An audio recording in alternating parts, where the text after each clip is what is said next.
Michael Wargo, team pilot with Hobby King and Precision Aerobatics. And I'm going to do a little follow-up on my turbine landing video and the Warbird video. We're going to discuss a little bit of flap elevator mix today.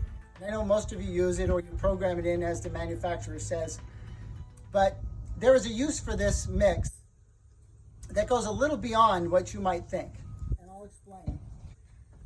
Certain planes that are more likely to come down a little fast would benefit a lot from a little extra elevator so that when you are coming down, you can already start with a bit of a nose down attitude and then start adding a little bit of elevator. This creates a little bit more drag, but on top of that, it really lets you control your landing attitude by pulling back on the stick.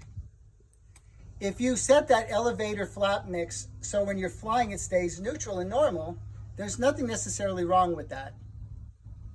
But the principal reason people are mixing it is to make sure when you put those flaps on, it doesn't dive at the ground or start ballooning and rising, because that creates a really uncomfortable condition to try and land in.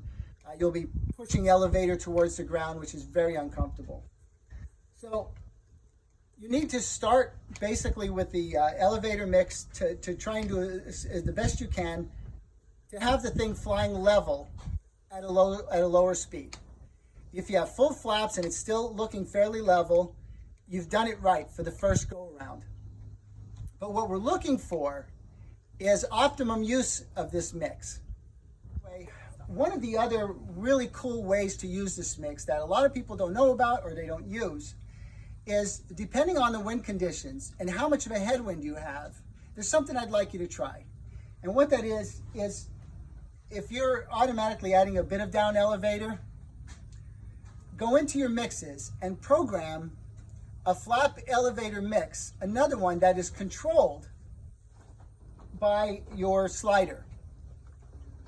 Let's say the slider forward is completely off, and all the way on might be only 10% or something like that. As you're going, you can make micro adjustments depending on the wind conditions and everything else to really dial in those landings. And the Rebel you saw me land in that landing tutorial, it tends to float really well. But this plane next to me is called an Arowana. And this is a plane that could benefit quite a bit from having some control over this mix while you're flying. It's something that I think everybody should try at one point or another, especially if you're trying a really slippery airframe or a plane that's a little bit heavier. That little extra control over that down elevator can really make the difference on your landings. On this model, you can see this is how the flap mix setup is working.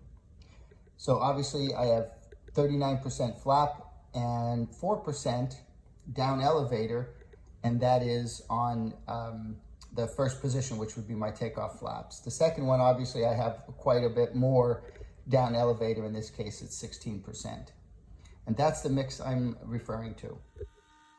Okay, here's the mix in action. Here is flaps on. You can see how much down elevator is there. And now here's my little special mix to make the elevator deploy a little more as I need it. And that's the slider on the left. See, I'm getting about 8% more. But it's only active when the flaps are deployed. Here's how I have it set. It is a mix that is only on when the flap switch is at position 2, which is full flaps. I have it set to add an additional 12% of down elevator if I need it, and I have it set to the slider on the left side. Now, as you can see in the monitor section, when I pull the switch down, nothing happens to the elevator. However, when I do deploy this flap switch, full flaps. Now watch the elevator move a little bit more when I deploy it, only 12%.